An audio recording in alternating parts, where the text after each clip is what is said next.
Bapa di surga, kami bersyukur karena kasih-Mu yang begitu dekat dengan kami. Kami mengalaminya, kami mengucap syukur atasnya. Saat ini kami ingin memuliakan nama-Mu lewat mengenal Engkau, lewat pelajaran kelas sejarah penebusan ini. Di hari Jumat ini kami ingin supaya pengenalan kami semakin bertumbuh dan iman kami senantiasa diteguhkan. Disebabnya Bapak kami mohon Roh Kudus-Mu yang akan membimbing kami supaya kami bisa memahami firman yang disampaikan, terlebih itu menjadi bagian dalam hidup kami. Itu bisa tampak lewat setiap kehidupan kami. Kami percaya hidup kami dalam tangan-Mu dan Kau akan menyertai serta mencurahkan berkat-Mu. Terpujilah nama Tuhan. Kami bersyukur dan berserah waktu ini dalam tangan-Mu yang penuh kasih. Dalam nama Yesus kami berdoa. Amin. Baik, hari ini kita akan bersama-sama mempelajari tentang Gunung Sinai dan Kades. Jadi pelajaran kita berdasarkan buku seri sejarah penebusan yang ditulis oleh Pendeta Abraham Paar, Pendeta Senior, seri yang ke-8. Tapi hari ini secara khususnya kita akan mengkombinasikannya dengan buku seri yang kedua dan yang ke-7. Gunung Sinai dan Kades ini menjadi tema kita. Mari kita lihat terlebih dahulu firman Tuhan di sebentar ini keluaran ya. Minta saya uh, lengkapkan ini. Keluaran 19 ayat 1 sampai 6. Keluaran 19 ayat 1 sampai 6. Dia. Keluaran 19 ayatnya yang ke-6. Saya baca. Pada bulan ketiga, setelah orang Israel keluar dari tanah Mesir, mereka tiba di padang gurun Sinai pada hari itu juga. Setelah mereka berangkat dari Rafidim, tibalah mereka di padang gurun Sinai. Lalu mereka berkemah di padang gurun. Orang Israel berkemah di sana di depan gunung itu. Lalu naiklah Musa, naiklah Musa menghadap Allah dan Tuhan berseru dari gunung itu kepadanya. Beginilah kau katakan kepada keturunan Yakub dan kau beritakan kepada orang Israel. Kamu sendiri telah melihat apa yang kulakukan kepada orang Israel, orang Mesir dan bagaimana aku telah mendukung kamu di atas sayap Raja Wali dan membawa kamu kepadaku. Jadi sekarang, jika kamu sungguh-sungguh mendengarkan berkat firmanku dan berpegang pada perjanjianku, maka kamu akan menjadi harta kesayanganku sendiri dari antara segala bangsa, sebab akulah yang mempunyai seluruh bumi. Kamu akan menjadi bagiku kerajaan imam dan bangsa yang kudus. Inilah semuanya firman yang harus kau katakan kepada orang Israel. Baik, ini adalah firman Tuhan. Jadi kita membahas mengenai orang Israel mereka telah keluar dari Mesir, mereka telah menyeberangi Laut Merah, dan itu memiliki makna yang mendalam uh, dari sudut pandang sejarah penebusan, memiliki hubungan erat dengan keselamatan yang kita miliki hari ini.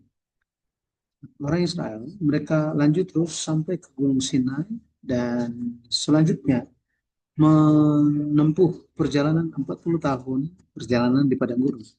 Nah, um, mereka menjalankan semua hal ini untuk menggenapi perjanjian sulu yang Allah dirikan dengan Abraham bahwa keturunan Abraham akan memiliki tanah Kanaan.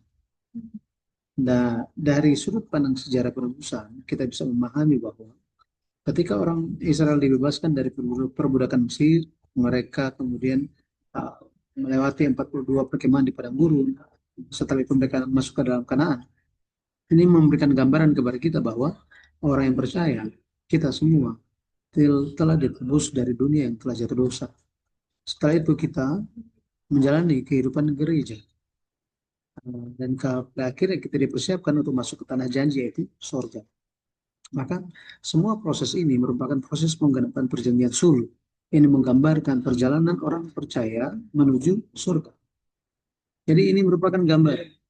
Meskipun itu cuma sejarah ribuan tahun yang lalu, tetapi itu merupakan suatu hal yang dekat dengan kita karena merupakan contoh atau gambaran untuk kita berjalan menuju surga.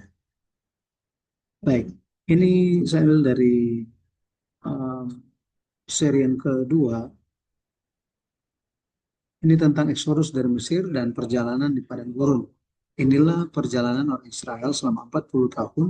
Mereka berkemah 42 perkemahan di padang gurun. Nah, kita bisa lihat pendeta Abraham membaginya ke dalam 5 fase. Kalau kita lihat fase yang pertama itu dari Ramses sampai ke padang gurun Sinai, ini yang jalur warna kuning. Kemudian yang kedua, dari padang gurun Sinai menuju ke Ritma. Menuju ke Ritma itu jalur yang berwarna biru. Setelah itu, kalau kita lihat rute yang ketiga atau tahap yang ketiga itu dari Ritma kembali ke Kades. Kalau kita lihat di bagian tengah ini ada nomor 14 dan nomor 32. Itulah jarak antara Ritma dan Kades, sangat dekat. Tetapi jalur yang ketiga ini, atau tahap yang ketiga, mereka tempuh selama 38 tahun, kurang lebih. Sangat lama, sangat lama. Kemudian tahap yang keempat itu yang dibuat dalam warna hijau, dari Kades sampai ke reruntuhan Abarim. Ini setelah mereka menyeberangi sungai Zeret. Kemudian setelah itu, tahap yang kelima, yang abu-abu, itu dari reruntuhan Abarim sampai ke dataran Moab, kemudian mereka masuk ke Gilgal. Ini 5 tahap. Ini yang disusun oleh Pendeta Brampak, dibahas dengan jelas di seri sejarah perubahan seri yang kedua. Seri yang kedua.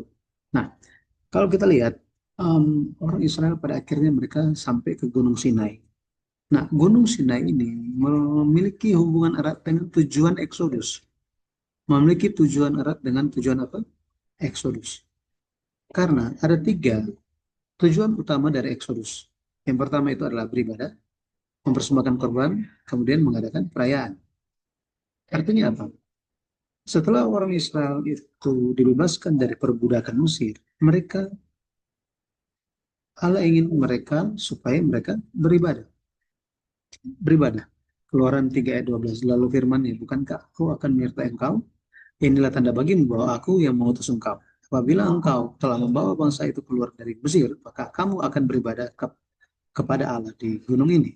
Di sini kata beribadah adalah abad, bahasa Ibrani-nya. Artinya bekerja, ibadah, melayani, atau kalau kita lihat ini merupakan suatu bentuk iman terhadap Allah. Jadi ada tujuan kenapa kita ditebus dari dunia. Kita percaya Yesus. Kemudian apa? Kita harus menjalani kehidupan yang beribadah. Setelah itu, orang Israel, nah, jadi mengenai beribadah, Pendeta Abraham Park di dalam buku Sejarah Perubusan yang seri yang ketujuh mencatat di situ, beribadah kepada Allah merupakan tujuan utama Eksodus dari Mesir dan lebih lagi merupakan tugas yang harus mereka lakukan sebagai anak sulung Allah. Saudara dan saya, kita semua adalah anak sulung kan? Berarti kita ada tugas. Apa itu? Beribadah. Nah, beribadah. Kemudian, mempersembahkan korban. Keluaran 3 ayat 18 di situ dikatakan ketika Musa dan Harun bertemu dengan Firaun, mereka berkata di ayat 18b, oleh sebab itu izinkanlah kiranya kami pergi ke padang gurun 3 hari perjalanan jauhnya untuk mempersembahkan korban kepada Tuhan Allah kami. Jadi setelah mereka itu bebas, mereka keluar, mereka pergi beribadah, tetapi mereka beribadah bukan hanya beribadah begitu saja, tetapi Tuhan mengatur cara untuk beribadah itu seperti apa. Dan mereka beribadah, ketika mereka beribadah, mereka harus mempersembahkan korban. Nah, mempersembahkan korban di sini menunjuk kepada apa?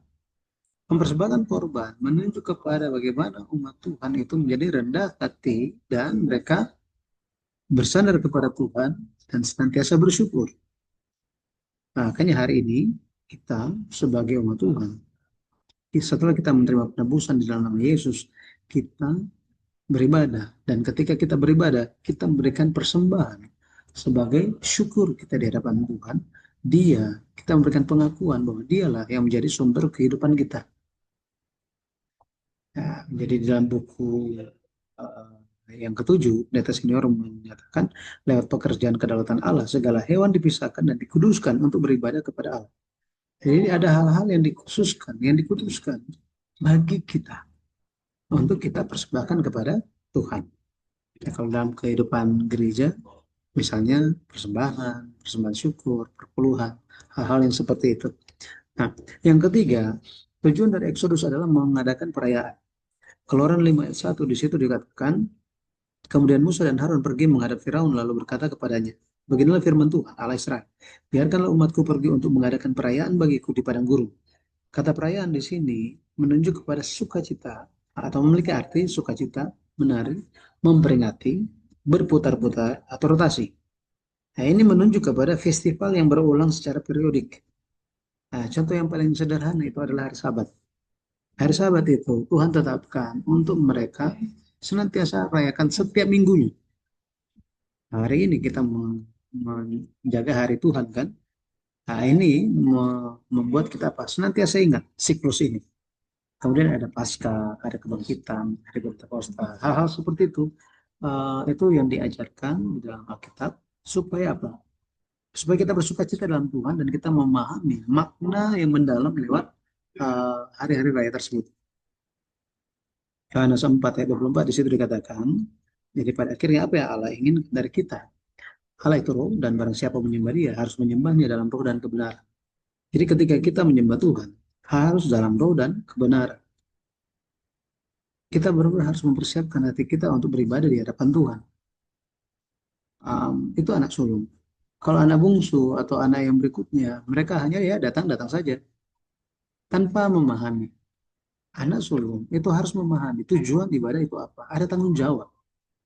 Sehingga di dalam roh, di dalam kebenaran, di dalam firman, kita harus mempersiapkan diri kita untuk menyembah Tuhan. Makanya Roma 12 ayat 1 ini berbicara hanya kepada anak sulung. Karena hanya anak sulung yang bisa melakukan hal ini. Bagi mereka anak yang bungsu atau anak selanjutnya, mereka mendengarkannya dan berusaha, berupaya untuk menjadi anak sulung. Roma 12 ayat 1. Karena itu saudara-saudara, demi kemurahan Allah aku menasihatkan kamu supaya kamu mempersembahkan tubuhmu sebagai persembahan yang hidup, yang kudus dan yang berkenan kepada Allah. Itu adalah ibadahmu yang sejati. Nah, di sini dikatakan persembahan yang hidup adalah mempersembahkan tubuhmu. Mempersembahkan, kalau kita lihat korban persembahan di dalam Alkitab, itu berbicara tentang binatang yang sudah mati. Sudah mati, iya kan? Jadi mau dilakukan apapun kepada binatang itu, binatang itu tidak akan bangun lagi. Artinya apa? Ketika kita beribadah di hadapan Tuhan, itu tidak boleh ada diri kita. Manusia lama kita itu harus mati. Kita harus menjadi manusia baru dalam Tuhan. Manusia rohani, manusia yang ciptaan yang baru di hadapan Tuhan. Nah, itu sebabnya ketika mereka tiba di Gunung Sinai, di perkemahan yang ke-11, mereka tiba di sana itu hari pertama bulan yang ketiga. Itu di hari Minggu. Di hari Minggu. Tahun 1446 SM, hari ke-15 bulan pertama, orang Israel Exodus. Di bulan yang ketiga, di hari yang pertama, mereka tiba di padang Gunung Sinai. Dan apa yang terjadi? Musa naik ke Gunung Sinai 8 kali kan? Kita sudah belajar mengenai hal ini. Kemudian di atas Gunung Sinai, Musa menerima 10 perintah, hukum Taurat, dan juga Dena Kemah Suci. Ini yang Musa terima. Allah menyuruh Musa untuk menyatakan di hadapan Firaun. Jadi ini sebelumnya ya. Untuk menyatakan bahwa orang Israel itu adalah anak sulung Tuhan. Dan tujuan mereka keluar itu adalah supaya mereka beribadah kepada Tuhan. Jadi di mana mereka beribadah di hadapan Tuhan? Tuhan memperkenalkan ibadah pertama kali di Gunung Sinai. Di Gunung Sinai. Keluaran 19 ayat 4. Kamu sendiri telah melihat apa yang kulakukan kepada orang Mesir dan bagaimana aku telah mendukung kamu di atas sayap Raja Wali dan membawa kamu kepadaku. Jadi tujuan mereka itu Exodus, umat Tuhan Exodus, supaya dibawa ke hadapan Tuhan. Hari ini, mereka yang percaya Yesus sebagai juru selamat, mereka yang menerima baptisan, mereka harus datang ke hadapan Tuhan. Di mana? Bukan di Gunung Sinai lagi, tetapi di ke gereja. Di gereja. Ya. Maka di atas Gunung Sinai, kalau kita lihat, atau di kaki Gunung Sinai, di atas Gunung Sinai Allah memberikan setiap perjanjiannya, setiap firmannya, kemudian di kaki Gunung Sinai, Musa menyatakannya kepada umat Tuhan. Dan kalau kita lihat, perjanjian ini berisikan kontrak yang sah. Sahnya bagaimana? Sahnya adalah Allah akan menjadi bapa dari umatnya, dari umat Israel, dan orang Israel itu sebagai anaknya. Jadi mereka akan disebut sebagai umat Tuhan, umat Allah. Jadi nama Allah disebutkan di situ, ya kan? Maka kalau kita perhatikan, perjanjian Sinai ini memiliki ciri-ciri yang pertama kali perjanjian ini merupakan pertama kali Allah melakukan perjanjian atau mendirikan perjanjian dengan satu bangsa. Karena biasanya cuma perorangan, misalnya dengan Nuh, dengan satu lagi Abraham, Ishak, Yakub. Tetapi kali ini dengan satu bangsa secara bersama-sama. Jadi pertama kali, ya. Berikutnya, perjanjian ini merupakan perjanjian yang diucapkan Allah secara langsung kepada suatu bangsa. Jadi Allah berbicara langsung kepada mereka. Keluaran 20 ayat 19. Yang ketiga, ciri-ciri dari perjanjian Sinai itu adalah perjanjian ini adalah pertama kali perjanjian yang ditulis, dikonkretkan dalam tulisan yang disebut sebagai kitab perjanjian. Keluaran 32 ayat 16, Ulangan 9 ayat 10. Ya, sebelumnya itu cuma secara lisan saja, tetapi sekarang secara tulisan. Jadi ada buktinya, ada bukti nyatanya, sehingga itu bisa terus-menerus disuarakan, dibahas. Nah, ciri-ciri yang keempat, perjanjian sini adalah perjanjian praktis yang harus dijaga di tanah perjanjian. Jadi setiap hukum Taurat yang diberikan itu adalah supaya mereka tahu apa yang harus dilakukan, apa yang tidak boleh dilakukan. Sehingga ini akan dijaga untuk mereka masuk ke dalam tanah janji.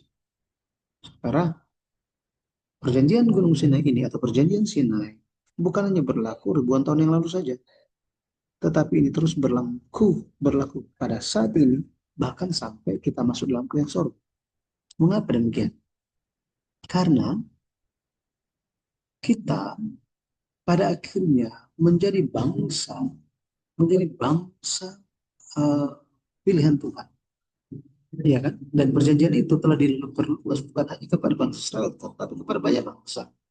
Tetapi bangsa, dan kita bisa sebut itu sebagai Kristen. Kemudian perjanjian itu disampaikan kepada kita lewat firman-Nya, lewat firman-Nya. Firman Allah langsung diberikan kepada kita. Perjanjian ini dituliskan dan ditujukan kepada kita. Dan semua isi dari hukum Taurat itu, semua firman yang ada dalam Alkitab adalah supaya kita bisa dilatih menjadi umat kerjaan sorga. Iya kan? Kalau kita tanpa tahu tentang sorga dan kita langsung pergi ke sana, kita tidak bisa mengantisipasinya. Tetapi kita mempelajarinya supaya kita tahu. Di perjanjian Sinai, ini merupakan perjanjian yang dilakukan dengan pengantar. Di zaman dulu, Musa, dia pengantar. Itu perjanjian lama. Tetapi di perjanjian baru, yang menjadi pengantar adalah Yesus Kristus. Maka Gunung Sinai ini memiliki tempat yang sangat penting bagaimana umat Tuhan itu pertama kali mereka beribadah di hadapan Tuhan. Selama ratusan tahun mereka tidak pernah bisa beribadah. Ya, itu merupakan masa kegelapan perbudakan Mesir. Tetapi ketika mereka tiba di Gunung Sinai, mereka bisa beribadah di hadapan Tuhan. Mereka bisa bertemu dengan Tuhan. Mereka bisa menjadi umat Tuhan. Allah menjadi Bapa mereka. Mereka menjadi anak-anak Allah. Ini suatu berkat yang luar biasa. Mereka diteguhkan, mereka dikonfirmasikan, mereka lah umat perjanjian. Pada akhirnya dengan bekal ini, umat Israel, umat Tuhan siap untuk maju menuju tanah janji. Nah, Ibrani 9 ayat 15 bicara mengenai pengantar. Karena itu, iya, Yesus Kristus adalah pengantara dari suatu perjanjian yang baru, supaya mereka yang telah terpanggil dapat menerima bagian kekal yang dijanjikan. Sebab ia telah mati untuk menebus pelanggaran-pelanggaran yang telah dilakukan selama perjanjian yang pertama. Nah, perjanjian yang pertama itu apa? Kapan? Di Gunung Sinai. Ya. Nah, um, pada akhirnya, um, ketika orang Israel menerima hukum Taurat, itu menjadi suatu wahyu yang jelas tentang penebusan dari Allah. Di hukum Taurat itu berfungsi supaya apa? Dua hal. Yang pertama, supaya kita sadar tentang dosa. Supaya kita sadar, oh ternyata kita, oh ternyata itu adalah dosa. Oh ini adalah dosa. Oh itu adalah dosa. Yang benar itu apa? Kita bisa bertobat, rendahkan hati kita. Yang kedua, kumtarat, mempersiapkan kita untuk menyambut kedatangan Tuhan. Sama seperti itu, hari ini kenapa dikatakan bahwa tidak ada satu iota pun tidak boleh dikeluarkan dari hukum Tuhan, dari kitab suci. Jadi itu semua tetap ada berlaku bagi kita hari ini supaya apa? Kita bisa sadar, kita bisa membedakan, kita bisa bertobat, kita bisa merendahkan hati. Dan dengan firman itu kita mengantisipasi, kita mempersiapkan diri menyambut kedatangan Tuhan kembali. Ya, nah itulah kepentingan dari Gunung Sinai. Yang kedua kita lihat mengenai ritma. Ritma, ritma kalau kita perhatikan ini merupakan titik awal, itu merupakan titik awal atau gerbang untuk bisa masuk ke dalam tanah Kanaan. Tapi sebenarnya mereka bisa langsung masuk. Justru yang terjadi di sini, mereka dijatuhi hukuman. Mereka putar 40 tahun sampai mati dan tidak masuk. Karena itu semua terjadi di mana? Di Ritma. Ya, Ritma. Oleh kita, kalau kita perhatikan apa yang terjadi di Ritma, dikatakan bahwa di Bilangan 13 orang Israel datang kepada Musa, kemudian mereka minta supaya Bilangan 13 kemudian ulangan pasal 1 uh, lebih detail dikatakan bahwa orang Israel datang ke hadapan Musa dan minta supaya mengirimkan mata-mata supaya mereka bisa atur strategi seperti apa, menyerangnya dari mana, melakukannya seperti apa. Mereka perlu tahu hal-hal tersebut.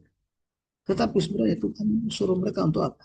Langsung masuk saja Tuhan yang akan berperang bagi mereka. Tetapi mereka tidak percaya, mereka tidak taat, mereka lebih mengedepankan pikiran mereka. Jadi hakikatnya itu bukan ideal untuk mengintai 12 pengintai. Ketika mereka pergi, 40 hari lamanya mereka mengintai, 12 orang pergi dengan satu tujuan untuk mengintai karena ketika mereka kembali menjadi dua hati. 10 orang membawa kabar buruk bahwa apa? Oh ternyata Tuhan bawa kita ke tanah Kanaan hanya untuk mati aja. Tetapi yang dua, Yusuf dan Kaleb, membawa kabar yang baik bahwa Tuhan menyertai mereka, mereka bisa menang. Mereka pasti menang. Tetapi 10 mata-mata ini menyebabkan seluruh orang Israel bersungut-sungut, menangis, dan mereka berkata bahwa kita pulang aja ke Mesir. Karena Tuhan ingin kita mati. Kita angkat pemimpin baru aja. Waktu itu Tuhan menjadikan hukuman atas mereka. 40 hari lamanya kalian mengintai, maka satu hari dihitung 1 tahun, 40 tahun lamanya kalian akan mengembara pada gunung sampai kalian semua mati. Dan semuanya dimulai bagaimana penggenapan firman Tuhan. Sesuai dengan apa yang mereka bicarakan. Ternyata mau kita mati aja, mati aja, mati aja. Akhirnya mati beneran.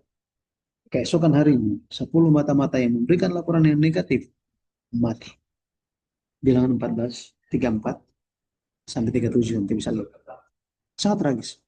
Jadi pintu gerbang untuk mereka bisa masuk ke tanah Kanaan, tanah janji, justru menjadi titik awal kematian dan kebinasaan bagi mereka. Kenapa? Karena ketidakpercayaan. Karena ketidakpercayaan. Ritme. Perkemahan ke-14. Kades. Perkemahan ke-32. Bayangkan. Mereka berangkat di bulan yang ketiga, 1445 SM. Tiba di Kades. Bulan pertama, tahun 1407 SM. Ini sudah berlalu berapa tahun? Sudah berlalu sekitar 38 tahun. Ya kan? Bilangan 20 ayat 1, ulangan 2 ayat 14. Maka kita bisa lihat ritma itu yang ke-14, kades yang ke-32 yang di atas itu. Lihat dua titik yang ada di tengah-tengah itu. Jarak itu hanya 8 kilometer. Jadi mereka 38 tahun berputar, putar, putar, putar, putar, putar, akhirnya kembali ke titik yang sama. Perjalanan iman kita seharusnya kita maju ke depan. Tuhan ingin kita maju. Tuhan ingin anak maju, anaknya maju. Orang tuh juga mau anak-anaknya maju dan berkembang kan.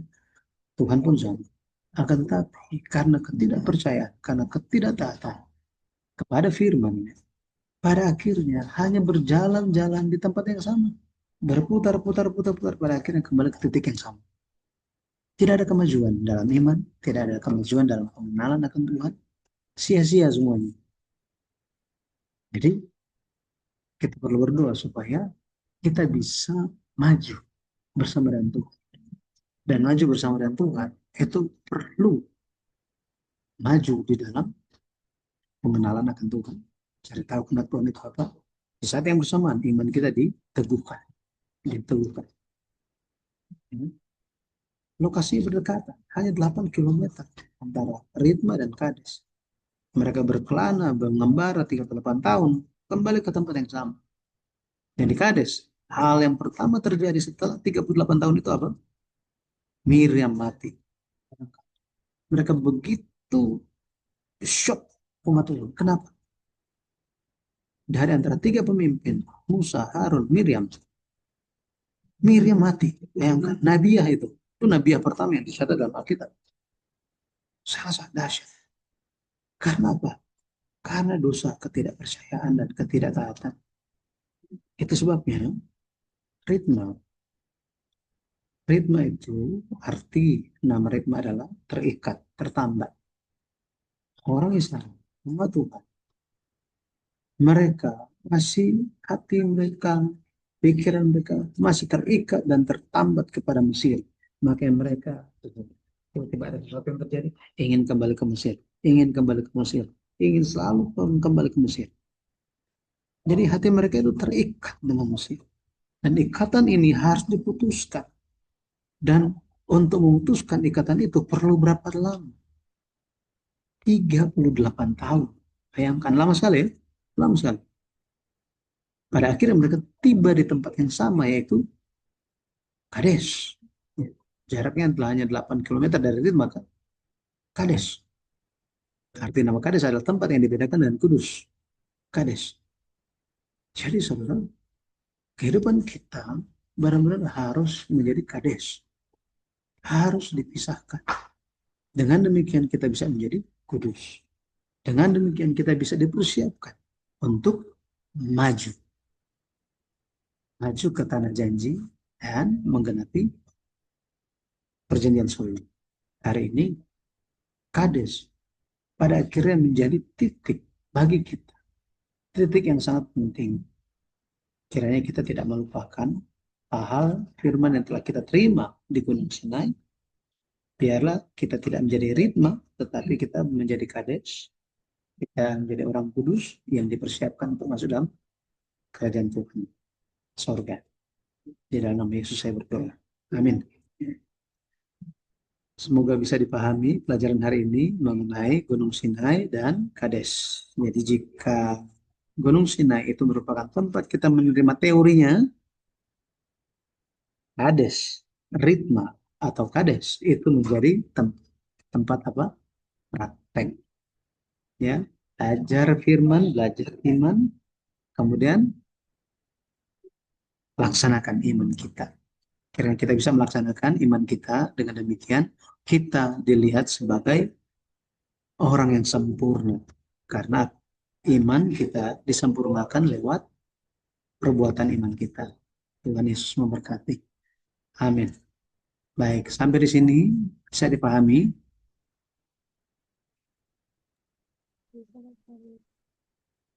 Puji Tuhan. Baik, apakah ada yang mau ditanyakan?